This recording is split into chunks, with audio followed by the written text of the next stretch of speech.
আসসালামু আলাইকুম। দুপুরের শীর্ষ সংবাদে স্বাগত জানাচ্ছি আমি শাহনাজ পারভীন। বিএনপি মহাসচিবের সঙ্গে মার্কিন রাষ্ট্রদূতের সাক্ষাৎ। প্রেস ক্লাবে আন্দোলনকারীদের উপর পুলিশের লাঠিচার্জ, সাউন্ড গ্রেনেড।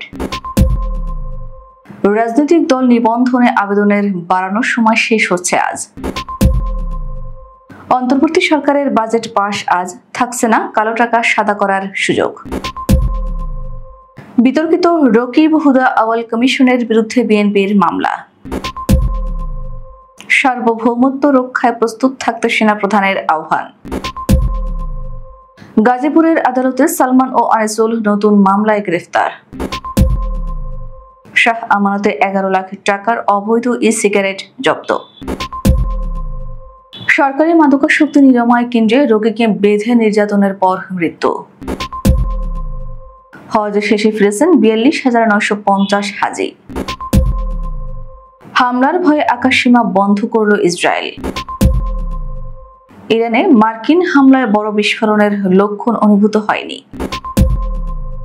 এবং মোসাদের গুপ্তচরকে ফাঁসি দিল ইরান। শুনছিলেন শিরোনাম, এবার বিস্তারিত। বিএনপি মহাসচিব মির্জা ফখরুল ইসলাম আলমগীরের সঙ্গে ঢাকায় নিযুক্ত আমেরিকার রাষ্ট্রদূত Tracy Ann Jacobson charge d' affaires CDA সৌজন্য সাক্ষাৎ করেছেন। রোববার রাজধানীর গুলশানে বিএনপি চেয়ারপারসনের রাজনৈতিক কার্যালয়ে এই সাক্ষাৎ অনুষ্ঠিত হয়। বিষয়টি নিশ্চিত করেছেন মিডিয়া সেলের সদস্য সাইরুল কবির খান। তিনি জানান, সকাল 10টায় ঢাকাস্থ আমেরিকার রাষ্ট্রদূত Tracy Ann Jacobson charge d' affaires CDA Gulshan chairperson অফিসে আসেন। তারপর তিনি বিএনপি মহাসচিব মির্জা ফখরুল ইসলাম আলমগীরের সাথে সৌজন্য সাক্ষাৎ করেন। এ সময় বিএনপির স্থায়ী কমিটির সদস্য আমির খুসরো মাহমুদ চৌধুরী এবং আন্তর্জাতিক কমিটির সদস্য শামা ওবায়দ উপস্থিত ছিলেন।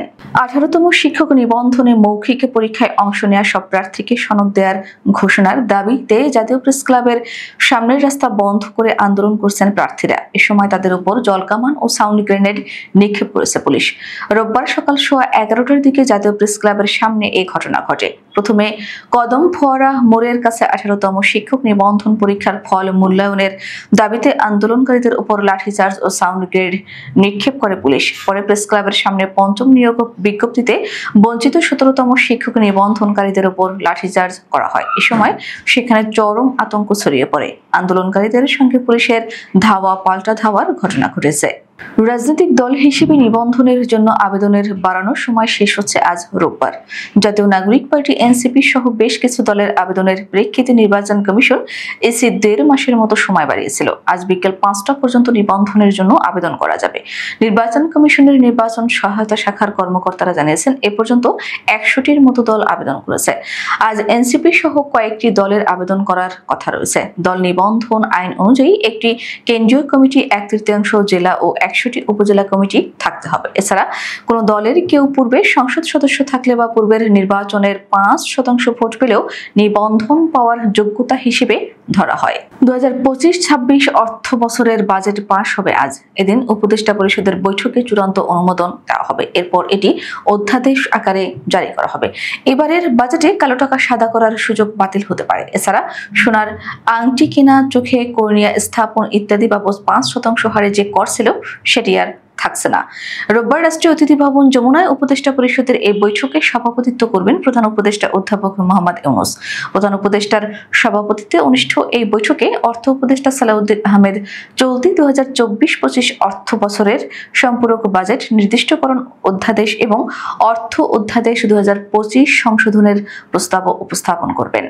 দশম, একাদশ ও দ্বাদশ জাতীয় সংসদ নির্বাচন সম্পন্ন করা প্রধান নির্বাচন কমিশনার সহ অন্য কমিশনারদের বিরুদ্ধে মামলা করেছে বিএনপি। রোববার বিএনপি মহাসচিব মির্জা ফখরুল ইসলাম আলমগীর স্বাক্ষরিত এ সংক্রান্ত একটি আবেদন প্রধান নির্বাচন কমিশনার এম নাসির উদ্দিনের কাছে জমা দেওয়া হয়েছে। এদিন দলটির নির্বাহী কমিটির সদস্য সালাউদ্দিন খানের নেতৃত্বে একটি প্রতিনিধি দল আবেদন নিয়ে নির্বাচন কমিশনে আসেন। পরে শেরেবাংলা থানায় মামলার আবেদন করা হয়।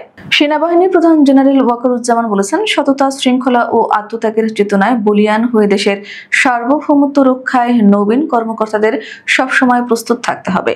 রোববার সকালে চট্টগ্রাম নেভাল একাডেমিতে আয়োজিত বাংলাদেশ নৌবাহিনীর গ্রীষ্মকালীন রাষ্ট্রপতির কুচকাওয়াজে প্রধান অতিথির বক্তব্যে তিনি এ মন্তব্য করেন। ওয়াকারুজ্জামান বলেন, একবিংশ শতাব্দীর চ্যালেঞ্জ মোকাবেলায় বাংলাদেশের নৌবাহিনী আজ একটি আধুনিক প্রযুক্তি নির্ভর ও ত্রিমাত্রিক বাহিনীতে পরিণত হয়েছে। দেশের সমুদ্র সীমার সার্বভৌমত্ব রক্ষা, সমুদ্র সম্পদের সুরক্ষা, সমুদ্রে অপরাধ দমন ও সুশাসন নিশ্চিত করতে নৌবাহিনী গুরুত্বপূর্ণ ভূমিকা রেখে চলেছে। গাজীপুরের গাছা থানায় করা 3টি হত্যা মামলার আসামি ফ্যাসিস্ট সরকারের সাবেক শিল্প উপদেষ্টা সালমান এফ রহমান, সাবেক আইনমন্ত্রী আনিসুল হক, সাবেক খাদ্যমন্ত্রী কামরুল ইসলাম ও সাবেক আইজিপি আব্দুল্লাহ আল মামুনকে আদালতে হাজির করা হয়। রোববার সকাল 10টায় গাজীপুর মেট্রোপলিটন আদালত 3-এ ওই 4 জনকে হাজির করা হয়। পরে আদালতের বিচারক ওমর হায়দার তাদের নতুন মামলায় গ্রেফতার দেখিয়ে কারাগারে পাঠানোর নির্দেশ দেন।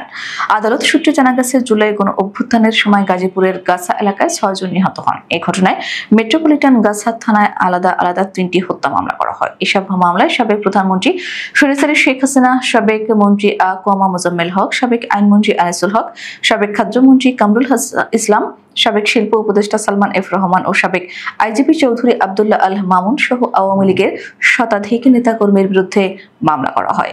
চট্টগ্রামের শাহ আমানত আন্তর্জাতিক বিমানবন্দরে বিপুল পরিমাণ ইলেকট্রিক সিগারেট ও এর আনুষঙ্গিক সরঞ্জাম জব্দ করেছে এনএসআই ও বিমানবন্দরের নিরাপত্তা শাখা। উদ্ধারকৃত এসব পণ্যের বাজার মূল্য প্রায় 10,73,000 টাকা বলে জানিয়েছে কর্তৃপক্ষ। রোববার সকাল 6টার দিকে আবুধাবি থেকে ইউএস বাংলা এয়ারলাইন্সের BS350 ফ্লাইটে চট্টগ্রামে আসা এক যাত্রীকে আটক করা হয়। তার নাম মাওলানা মোহাম্মদ আয়ুব।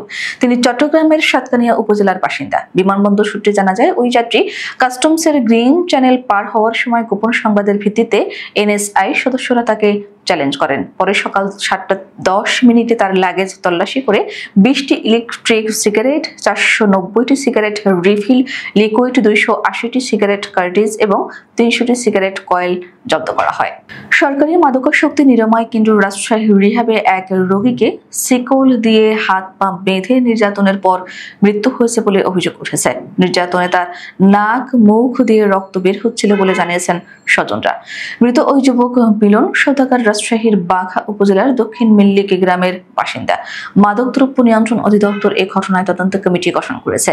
শুক্রবার দিবাগত রাতে রাজশাহী নগরীর মেহেরচন্ডী এলাকার রাজশাহী রিহ্যাব সেন্টারে এই ঘটনা ঘটে। মিলন সওদাগরের বড় মেয়ে মেহেরের আক্তার মেহের অভিযোগ করে জানান, তার বাবার হাত পা শিকল দিয়ে বেঁধে রাখা হয়েছিল। বাবার গালে মুখে থাপ্পড় মারা হয়। এতে মিলনের নাক, মুখ ও পিঠের দ্বারা দিয়ে রক্ত বের হয় বলে জানান তিনি। এ ঘটনায় তারা মাদকদ্রব্য নিয়ন্ত্রণ অধিদপ্তরে অভিযোগ করেছেন। পবিত্র হজ পালন শেষে সৌদি আরব থেকে শনিবার দিবাগত রাত 2:59 পর্যন্ত দেশে ফিরেছেন 42,950 জন হাজি। তাদের মধ্যে সরকারি ব্যবস্থাপনায় 5,006 জন এবং বেসরকারি ব্যবস্থাপনায় রয়েছেন 37,944 জন। রোববার হজ সম্পর্কিত সর্বশেষ বুলেটিনে এ তথ্য জানানো হয়েছে। Airlines, civil aviation authority of Bangladesh, Bangladesh Hajj office Dhaka এবং সৌদি আরব সূত্রে এ তথ্য জানিয়েছে হেল্প ডেস্ক। ইরানের পাল্টা হামলার ভয়ে আকাশ সীমা বন্ধ করে দিয়েছে ইসরায়েল। শনিবার রাতে চালানো ইরানের 3টি পারমাণবিক স্থাপনায় যুক্তরাষ্ট্রের বোমা হামলার পরই এমন পদক্ষেপ নিল তেল আবিব। খবর আল জাজিরার। ইসরায়েল বিমানবন্দর কর্তৃপক্ষ জানিয়েছে, সাম্প্রতিক ঘটনাবলীর কারণে তারা পরবর্তী নির্দেশনা না দেওয়া পর্যন্ত তাদের আকাশসীমা বন্ধ রেখেছে। এক বিবৃতিতে কর্তৃপক্ষ বলছে, সাম্প্রতিক ঘটনাবলীর কারণে ইসরায়েল রাষ্ট্রের আকাশসীমা প্রবেশ এবং প্রস্থানের জন্য বন্ধ রয়েছে। তবে মিশর ও জর্ডানের সঙ্গে স্থল ক্রসিং পয়েন্টগুলো স্বাভাবিকভাবে কাজ করছে বলেও উল্লেখ করা হয়েছে বিবৃতিতে। ইরানের 3 পারমাণবিক স্থাপনা ফোর্দো, নাতানজ এবং ইস্পাহানে শনিবার হামলা চালিয়েছে যুক্তরাষ্ট্র। মার্কিন প্রেসিডেন্ট ডোনাল্ড ট্রাম্প বলেছেন, আমরা ইরানের 3টি পারমাণবিক স্থাপনা ফোর্দো, নাতানজ ও ইস্পাহানে খুবই সফলভাবে হামলা সম্পন্ন করেছি। শক্তিশালীভাবে সুরক্ষিত ফোর্দো পারমাণবিক স্থাপনা শেষ হয়ে গেছে। তবে এই হামলায় ইরানের কতটুকু ক্ষতি হয়েছে তা এখনো জানা যায়নি। ইরান জানিয়েছে যে সরকারি বিশেষজ্ঞরা হামলার বিস্তারিত রিপোর্ট দেবেন। খবর আল জাজিরার। ইরানের সরকারি সংবাদ সংস্থা ইরিনা জানিয়েছে যে ফোর্দোতে মার্কিন হামলার পর স্থানীয় বাসিন্দারা বড় বিস্ফোরণের কোনো লক্ষণ অনুভব করেননি। এই এলাকার পরিস্থিতি সম্পূর্ণ স্বাভাবিক ছিল। ঘটনার আরও বিস্তারিত সরকারি বিশেষজ্ঞরা জানাবেন বলে উল্লেখ করা হয়েছে।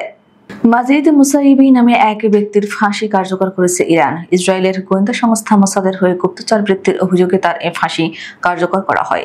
ইরানের রাষ্ট্রীয় গণমাধ্যম রোববার জানিয়েছে, ইসরায়েলের গোয়েন্দা সংস্থা মোসাদের হয়ে কাজ করেছিলেন ওই ব্যক্তি। পরে আদালতের রায়ের মাধ্যমে তার মৃত্যুদণ্ড কার্যকর করেছে ইরান। খবর CNN এর।